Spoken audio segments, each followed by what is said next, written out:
Hey everybody, welcome to Always Bored, Never Boring. Halloween is fast approaching, so this week on the channel we are doing some spectacularly spooky videos. And today we are playing HeroQuest The Frozen Horror. It has horror in the name, what more do you want? We are going to be playing the second of 3 solo quests. I have already played the first quest on the channel. If you haven't checked out that video, you might want to watch that one first. I will put a link in the video description below. If you have already checked out that video, you are already all caught up and we can get on to Adventure 2, Trial by Ice. If you recall, in her previous adventure, Ethel did find a crossbow, which she is armed with at the moment, so she has a broadsword and a crossbow, and she also purchased a helmet, giving her an additional +1 defense dice, so she is attacking with 3 dice at range or in close quarters, and is also defending with 3 dice. Hopefully this will be enough to see her through all the dangers that lie ahead. And of course, because I am playing this game all by myself, we do have an automated Zargon controlled by the companion app. Let's see what the companion app has to say about our introduction to this mission, Trial by Ice. Zanon Pass leads to an underground outpost on the slopes of the Siberian range. This outpost is a base of operations for minions of the Frozen Horror. It threatens several nearby villages. You must enter the outpost and slay one of the Frozen Horror's lieutenants, a dread warrior named Crag. The only way in or out is through the ice cave entrance. Your quest begins and ends here. So, we know what we need to do, we just need to do it. As I did in the last video, I will be using the unthreatened movement rule. This was introduced by Hasbro as an official variant in a downloadable quest on their website called Into the Northlands. Basically, whenever there are no monsters on the board, my Barbarian has a fixed movement of 8 points. So as we go into this first turn, we have 8 points of movement and we have to open this door. And beyond the door we find 2 zombies waiting to attack. We are technically already adjacent to the first zombie. It should be noted the large entrance space we are standing on counts as just a single space. So from here we can immediately attack. I have my special homemade advanced HeroQuest dice tray, and because Ethel is effectively adjacent to this zombie, she will be attacking with her broadsword using 3 white combat dice. We roll 2 skulls, that's not a bad start. Zombies have 1 body point, but they get 3 dice in defense, so if this zombie can roll 2 shields, it will survive. And although it did roll 2 shields, those are the heroic shields, which are no good for enemies. The zombie is destroyed. At this point, I have used my action for the turn, but I still have a movement. I'm going to just step into the room. The app will now take control of the zombie for me. It moves forwards 1 space, and then it attacks. And it completely fumbles that attack. That's a good start for us. We begin our second turn because we now have a monster on the board. We have to roll for our movement. We have rolled a 4. And now we will attack the zombie with our broadsword. We actually rolled 2 black shields. If the previous zombie had rolled that as a defense roll, it would have survived. And look at that. I have never seen that in the history of playing HeroQuest. In a history that spans back to when I was 10 years old, I have never seen triple black shields. That zombie is made out of rock. That does bring my turn to an end. I'm not going to move just in case there are some traps in this room, so I'm just going to stand here and face a new attack from the zombie. And this time the zombie does roll a skull, so I must defend. And I do roll a shield, so I'm absolutely fine. It's turn 3. I get a movement of 8. And we attack this zombie again. Remember, this zombie only has a single body point. 3 skulls. This zombie now needs to roll triple shields again. Can it do it twice in a row? Well, it gave it a good shot. It did roll 1 black shield, but 2 wounds get through and the zombie is destroyed. I am actually going to move to the second door and open it and see what's beyond. That is actually foolish play. I should really stay exactly where I am, search for traps and then move, but I just want to keep this playthrough moving and I am playing as a barbarian, so let's just throw caution to the wind and keep going. I have tracked those moves on the app. The app says I have not activated any traps. I am now able to open that door because opening the door is a free action. Let's see what lies beyond. We have a small room with 2 doors leading out. Small room, no monsters. I smell a trap. I'm going to wait where I am. So we begin a fresh turn. I get a fixed movement of 8 because there are no monsters on the board. And I have just realised I may as well search the room I am in for treasure. And the app tells me to draw a treasure card. And it's poison. I have found a bottle. I have decided to drink from it and I am in trouble. I have been poisoned. I need to roll a combat dice. If I roll a skull, I lose a mind point. And I don't have a lot of mind points to lose. But I don't. I roll a shield. I am unharmed by the effects of the poison. Who says you should never go against a Sicilian when death is on the line? Well, that search for treasure wasn't very helpful. I may as well move one space into the next room ready to search for traps on my following turn. I step through and, apparently, I have triggered a trap. A deadly spear of ice falls from the ice cavern ceiling. Record 1 body point of damage on your character sheet. Well, that is really unfair. I had to step on that trap. There was no way of avoiding it. It's the start of a new turn. I again have a fixed movement of 8 points. Well, I may as well search for treasure while I'm here. And the app says to draw a treasure card. It's a potion of defense. This is a great find. I have found a clear liquid. I can drink this potion at any time, and it will give me 2 extra combat dice the next time I defend. Well, that's much better. I prefer that to poison. Let's move to the south door and open it, see what lies beyond. I was certainly pushing my luck a bit there, but apparently I have not activated any more traps. Let's open this door. And apparently we have found the goblins' library. We have found 3 goblins all gathered around a bookcase. I do still have some movement points left, but I am going to finish my turn standing right here. That's because I have already used my action this turn to search, so I do not have any actions left to move into the room and attack these goblins. And by staying exactly where I am ensuring that the goblins are only able to attack me one at a time through the doorway. So Zargon activates the goblins, and apparently this goblin at the back is going to move to the front and attack me. He goes right there. Goblins attack with 2 dice, and this one does a really good defense roll. No damage to me. Now Zargon will activate the remaining goblins. I roll for movement. That's an 11. That's a really good movement roll. It's not going to help me much because I'm not going to move this turn. What I am going to do is hit a goblin in the head with my broadsword. Just a single skull. That is not a good hit. Fortunately, goblins only get 1 dice in defense, so hopefully we have done enough. And indeed we do. The goblin is defeated.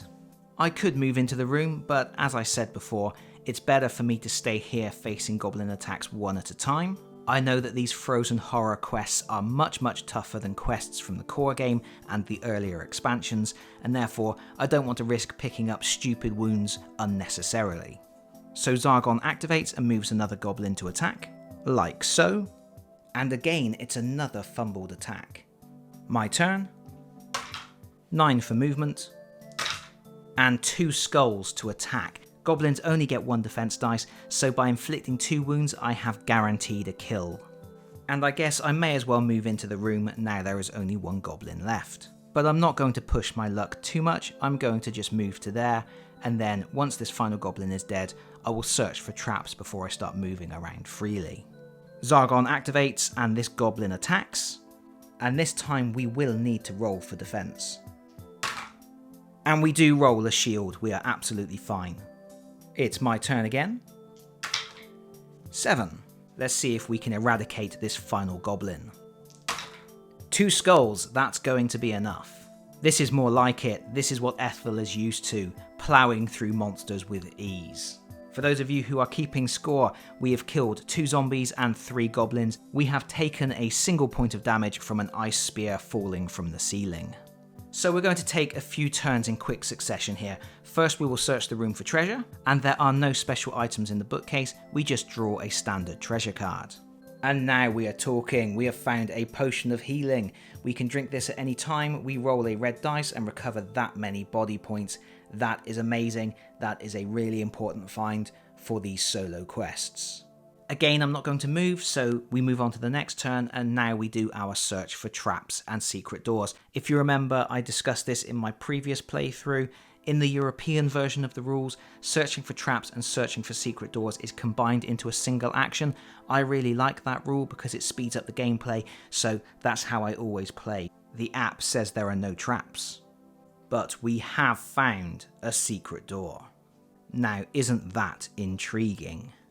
It should be pointed out, even though the secret doors are open on the art on the tiles, that door doesn't open until we stand next to it and look through. And of course, we're going to open it. And this is exciting. We have found a secret torture chamber. There is a rack to the south, but there is also something much more interesting. There is an ice tunnel. These were introduced for the Frozen Horror expansion. The exciting thing about these is when you step on them, you will reappear at the other end of the tunnel in a different area of the dungeon. Here's the other end of the tunnel. We don't place this on the board yet. We will only place it once we decide to brave the darkness of the tunnel. Who knows where it will take us? There are no monsters in this room. This is the kind of room where I would expect to see monsters. The lack of monsters means there's probably traps, so let's take one step inside and search the room for traps. I did half expect to trigger a trap as soon as I walked into the room, but no, we are fine. Furthermore, when we search for traps, we find nothing. That's no traps, and also, remember, no secret doors. Fair enough, I guess we will start a fresh turn. We still have a movement of 8, and I have choices now. There is one door up near the entrance that we skipped over to come down here and fight the goblins. I could go back and check out that room. There is a door to the south, but there is this exciting tunnel that I have just found. A tunnel hidden behind a secret door. I kind of feel like this is where I'm supposed to go. We are going down the tunnel. We step on here, we click our heels 3 times, and we see where the app takes us. And we are going here. And we have travelled quite a way. You can see the entrance to this tunnel just up in the top left corner of the screen. Climbing out of the tunnel does cost us the rest of our turn, but there are no monsters here, so we go straight into a fresh turn with a movement of 8 points. And I guess I might as well search this room for treasure, being as there is a cupboard here. No special treasure, so we draw a card. And we have found some jewels worth 50 gold coins. We record this on our sheet. This card is not returned to the deck. Well, that will do nicely. I could wander over and take a look through the door, but I feel I should search for traps first, just to be safe. So we start a fresh turn and search for traps and secret doors. And we have found nothing, so we will go over to the door and open it. Let's see what we can see. And the answer is, not a lot. There is just a wall to our right. I am going to be using the Rockfall templates for this playthrough because they show up a little better on camera, but that is supposed to be a wall. We have 3 movement points left, we may as well use them. That gets us to there. At the start of our next turn, we will search for traps and secret doors.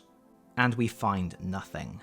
So I guess we wander up to the end of the corridor and take a look around. 3 movement points gets us to there. And we have found 2 things. To our right is a closed door. To our left, a freezing river. And at this point, I think the dungeon starts to reveal itself a little bit more. When we were back at the library, where the 3 goblins were, there was a door to the south. I think if I had gone through that door, I would have followed this corridor around and I would have ended up in this river having to wade through the icy cold water to get to where I am now. By finding that secret door, going through the icy tunnel, I have skipped having to go for a cold swim. I can now continue my movement. I am going to go towards the closed door because obviously I don't fancy backtracking through that river. And of course, by going to stand at that door, I can also peer around the corner into the next corridor as well. There is nothing around the corner. We start a new turn with 8 movement points and we open the door. Oh, and good grief am I not happy about this. We have revealed 2 of the ice gremlins. Ice gremlins have a movement of 10. They attack with 2 dice, defend with 3 dice, have 3 body points and 3 mind points. They are tough. That being the case, I am going to equip my crossbow and shoot through the doorway.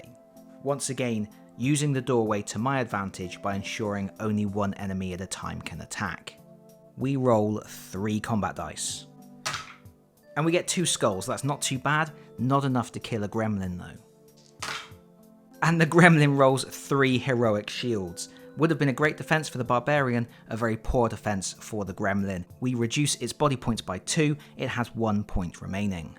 At this point I could use my 8 movement points to run away, but there really is no point. The ice gremlins can move 10 spaces, they will catch me, they will run me down, so I must stand my ground and hope for the best. Zargon starts by activating the ice gremlin furthest away, and then chooses to attack me, rolling a single skull.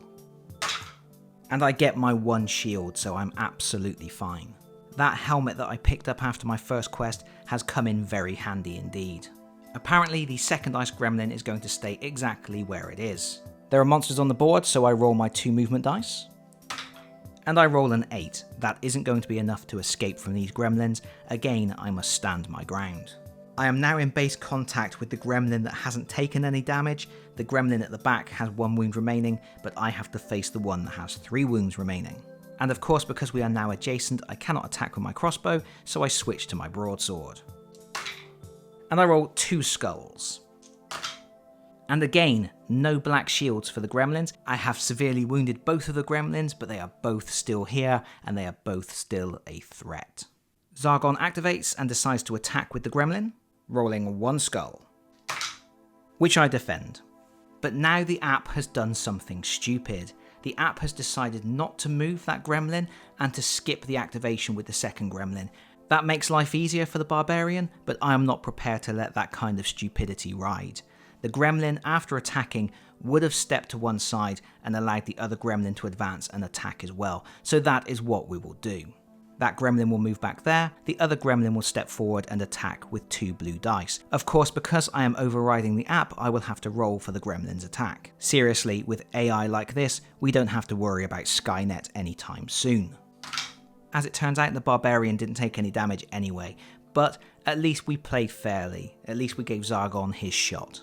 Now the Barbarian activates, rolling a 9 for movement. We attack with our broadsword, and we roll 2 skulls, which the gremlin does not defend. We have killed our first gremlin. And as it turns out, we did roll enough movement points that we could escape this second gremlin. We could run all the way back to the room with the ice tunnel, and even with a movement of 10, the gremlin would not be able to catch us. But that isn't really in the spirit of being a barbarian, and also it would be a little bit boring to watch, so I'm going to stand my ground and I will let this final gremlin attack me. The gremlin advances, and at this point again the app has decided to be stupid. With 1 life point remaining, the gremlin attempts to steal something. It's already moved this turn, it's got nowhere to run. I am going to ignore this, I am going to make a regular 2 dice attack instead. So by telling the app that I didn't have any equipment that the gremlin could steal, it instead chose to attack me and rolled a single hit. And I don't defend it, so I take a single wound. Fresh turn, fresh movement dice roll. 11. And let's see if we can take down this gremlin. 2 skulls, hopefully that will do it. And indeed it does. The gremlin rolls 3 heroic shields. I am going to take 1 step inside the room, and then I will wait because there may be some traps in here. At this point I start a fresh turn with a movement of 8. I do want to search this room for traps and secret doors, and from this point in the playthrough I'm going to speed things up a little bit by combining all of the searches into a single action. So whenever I say I'm searching a room, what I'm going to do is first search for traps, then search for secret doors, and finally search for treasure. And the reason I'm going to do the treasure search last is because it is the treasure search that can cause things like hazards or wandering monsters to appear. And I find no traps, no secret doors, and I have to draw a treasure card. I have found some gold, 25 gold coins to be exact. I will move across to this door on the far right, and I will wait to open it until my next turn. And we're going to repeat the process of moving 1 space into the room and then searching for traps, secret doors, and treasure.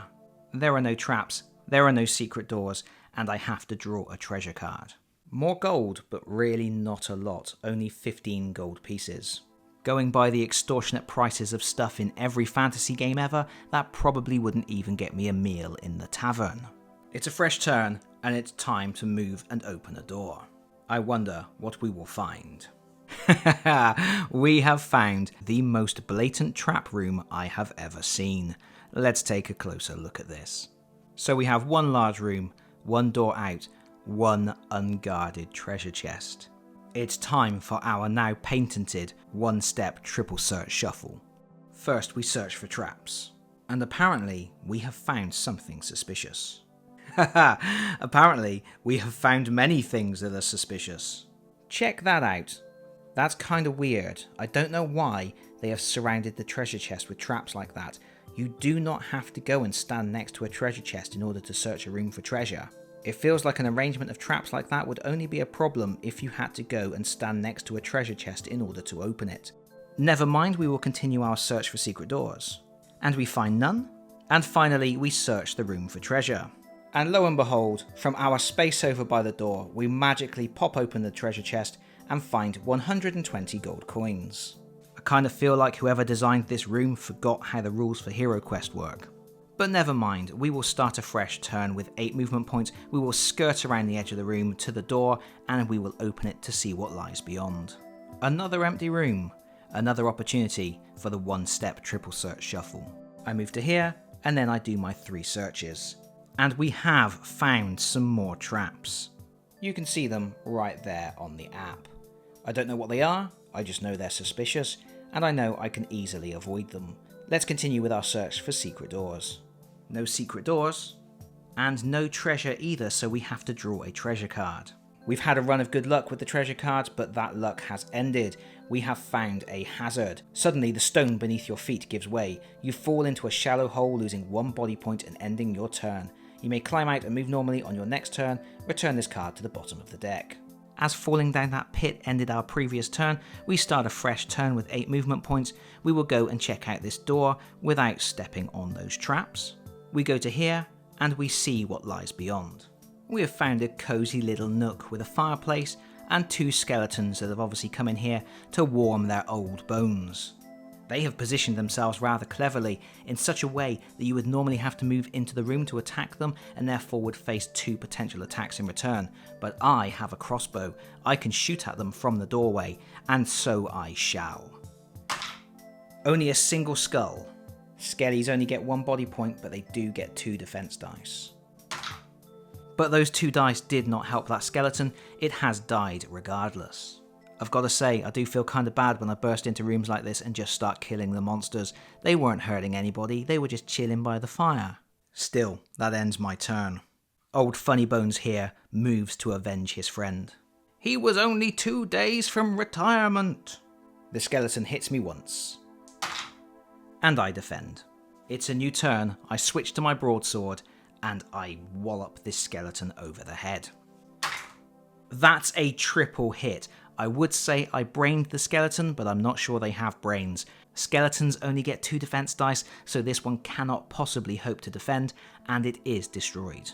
I forgot to roll for movement at the start of the turn. Of course, because there were monsters on the board, I should have rolled, but I'm only going to move 1 space anyway. I'm just going to move into the room so I'm positioned next turn to do my searches for traps, secret doors, and treasures. So I shall stand there. Every time I do that now, I expect to activate a trap, ever since that first room. Right, we have a fresh turn. We search for traps, and find nothing. We search for secret doors, and we find nothing. And we search for treasure, and we have to draw a treasure card. But I guess we found that skeleton's retirement plan. 15 gold coins. I now have my movement of 8 spaces. Obviously I want to retrace my steps, making sure I do not stand on any of the traps that I have found. A movement of 7 gets me there so I can open that door and move 1 step beyond. Some might say that was madness. Once again, I start a fresh turn with 8 movement points. I'm going to move out of this room and to the corner of the corridor so I can search for traps and secret doors. So I'm just there, and I find nothing, so it's time to reposition the camera. Do you ever feel like your world's gone a bit topsy-turvy? Let's move to the corner of the corridor and see what we can see. Nothing so far. Let's continue to the next corner. Nothing there either. Let's move 1 more space and we will search for traps and secret doors. This is a pro strat, by the way. If you stand on the corner, you will search both corridors for traps and secret doors. And there is nothing here. And just a reminder, you cannot search for treasures in the corridors in the North American version of the rules. No triple search shuffle for us here. But we do get to start a fresh turn with 8 movement points, and we move to the next corner. And there's nothing there either. A lot of empty corridors in this particular dungeon.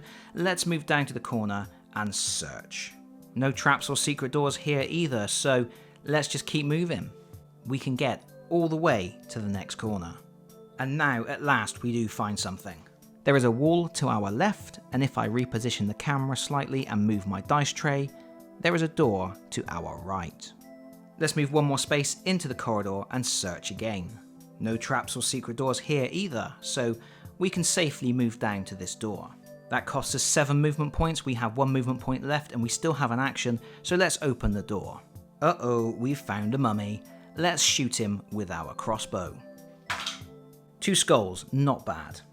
Unfortunately, mummies are tough. They get 2 body points and 4 defense dice. But they do not roll a single black skull. That is 2 wounds on the mummy and an instant kill. I did not expect that. I think a 1-step triple search shuffle is on the cards. There are no traps or secret doors, and no special treasure. We draw a card from the treasure deck. It's another hazard. We fall into a shallow hole, we lose 1 body point, and our turn is over. Okay, let's head north, which is actually south. We're just looking at the other side of the board. That costs us 2 of our 8 movement points. We open the door.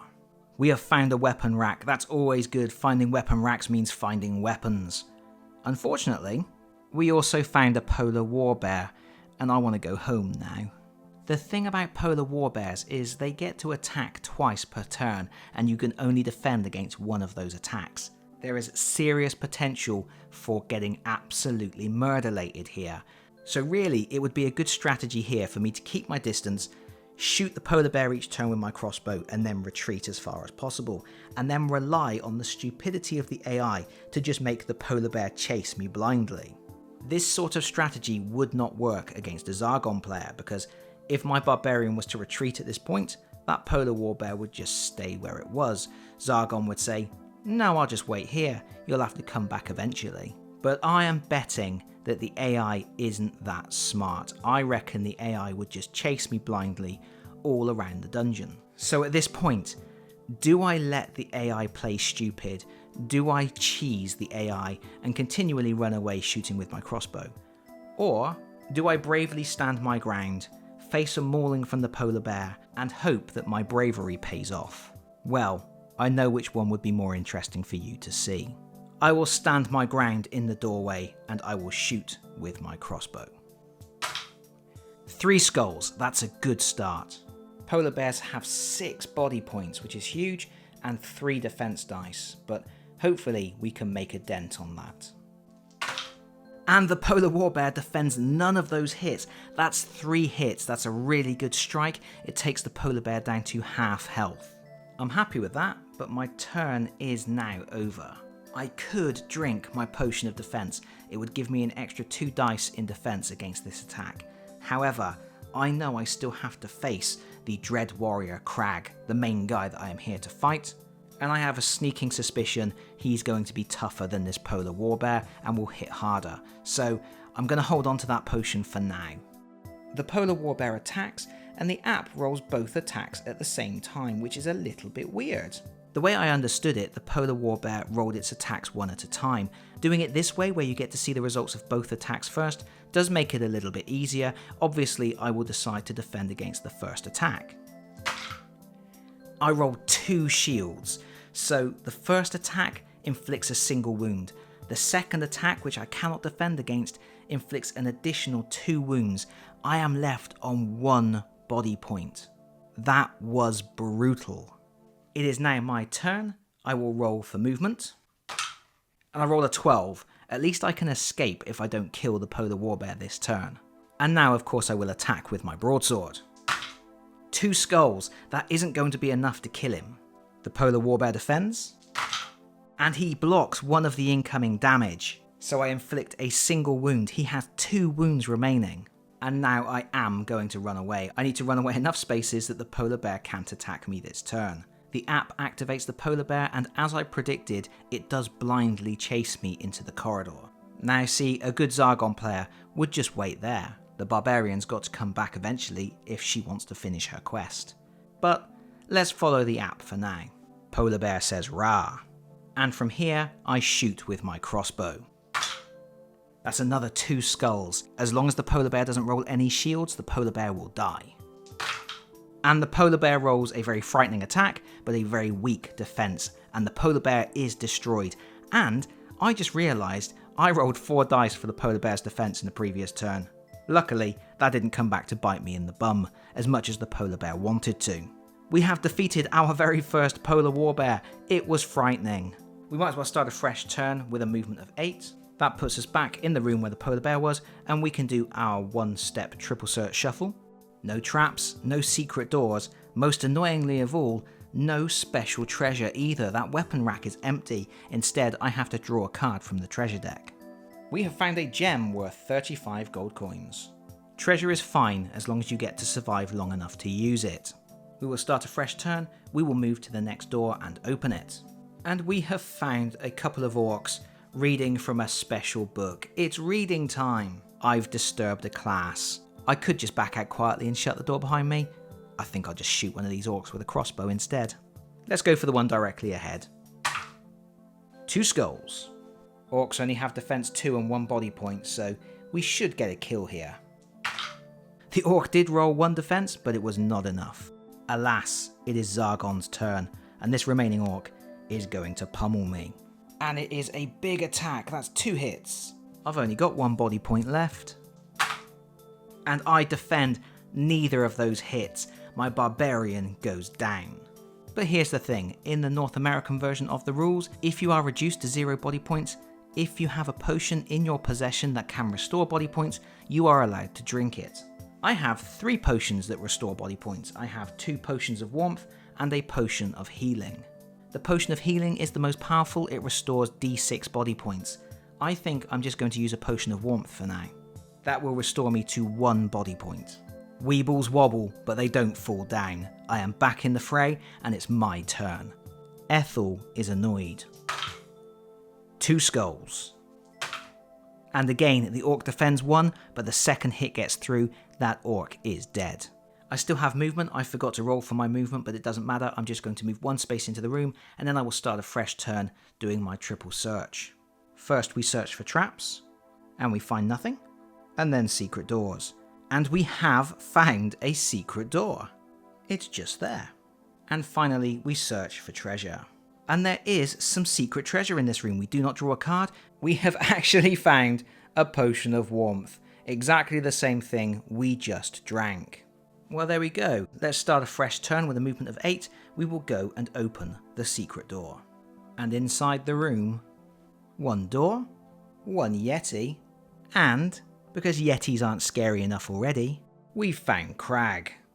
Okie dokie, I am in trouble. I have 1 body point, a couple of healing potions, a potion of defense, and 2 really tough enemies. I also only have 2 movement points left, which is not enough to outrun them. I am going to stay where I am, and I'm going to shoot Crag with my crossbow. 2 hits. Crag has a defense of 5. And I do just want to mention this. In my previous playthrough, I mentioned that some of the stats for the Gremlins showed as question marks. I thought that was actually an error. I thought those stats had been omitted from the app, but it does turn out to be the case that certain stats are concealed from you as a player in the app. In the case of Crag here, only his defense value is shown. So anybody who said in the comments of my previous video that the question marks were an attempt to conceal information from the player, you were right. I was wrong. But regardless of that, Crag failed his defense roll entirely. He takes 2 wounds. Is it enough to kill him? App says no. App also says it's Zargon's turn. The Yeti attacks first. Here he comes, big cuddly ball of fun that he is. He attacks with 3 dice, hits me once.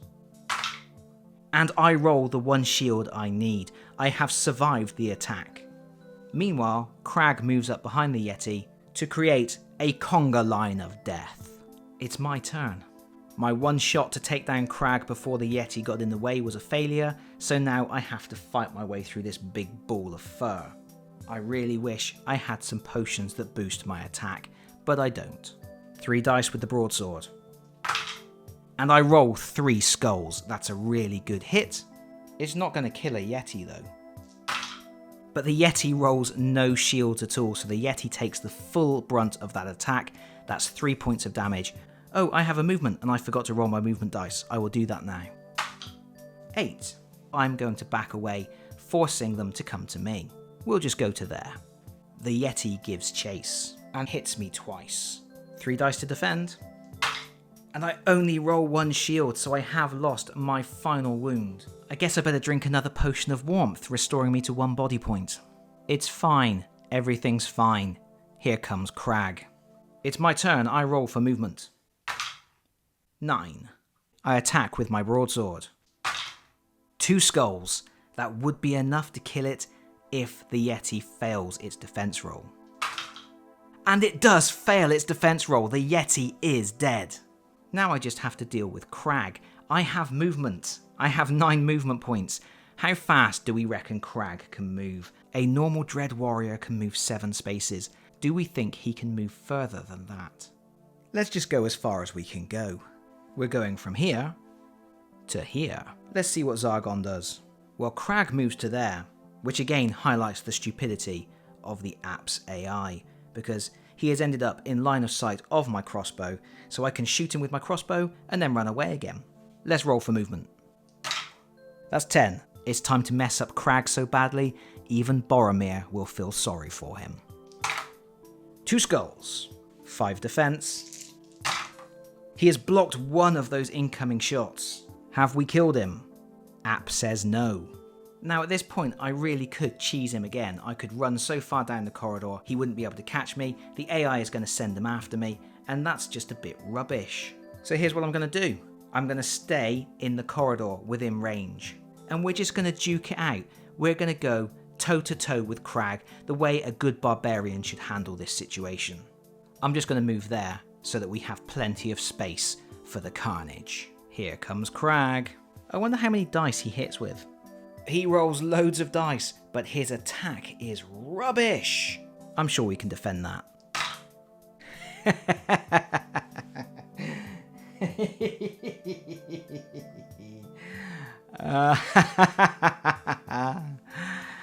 I'm dead again. I still have 1 potion of warmth and 1 potion of healing. I guess I'll just drink my other potion of warmth. For the record, everybody, that is my 3rd dirt nap of the day. Let's roll for movement. That's not going to get me very far. Here we go. Broadsword. It's time to do this old school. 2 skulls. Crag gets 5 defense. He defends 1, so 1 gets through. We add the damage. Crag has been defeated. Remove Crag from the game. Bye-bye, Crag. The mighty warrior falls, armour clattering against the cold floor. Well, I've killed Crag. I do feel I cheesed it just a little bit there because I did lure him out into the corridor and I got that extra shot on him with my crossbow. Against a good Zargon player, that never would have happened. But these Frozen Horror adventures are tough. I think a nice Zargon player would occasionally throw the heroes a bone just to help them keep progressing. So maybe it's okay that sometimes the AI is a little bit stupid. I do feel better for the fact that in the end, I did hold my ground against Crag. I did go toe to toe with him in the corridor. The dice did go against me. I had terrible defense rolls followed by terrible movement rolls. And then it wasn't even the best attack in the world. But fortunately, it was just enough. Technically, I am now supposed to retrace my steps through the whole dungeon.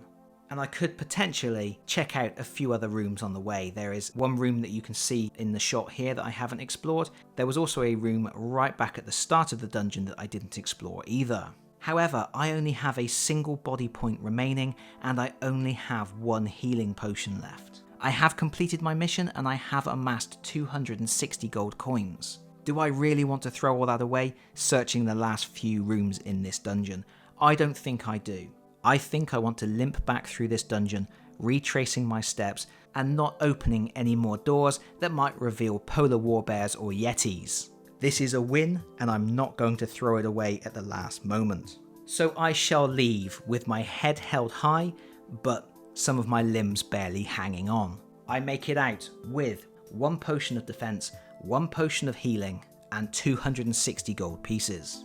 260 gold pieces isn't enough to buy a longsword or a battle axe or even some chainmail, but I can buy a shield. Shields cost 150 gold pieces and I get 1 extra defense dice. My defense is now 4.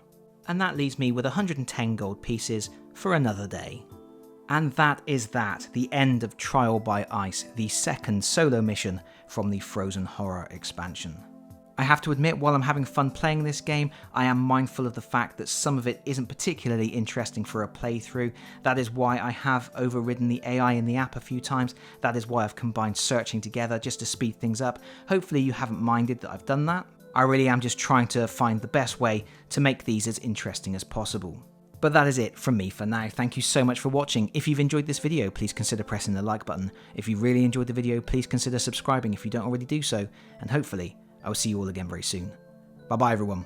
Bye bye.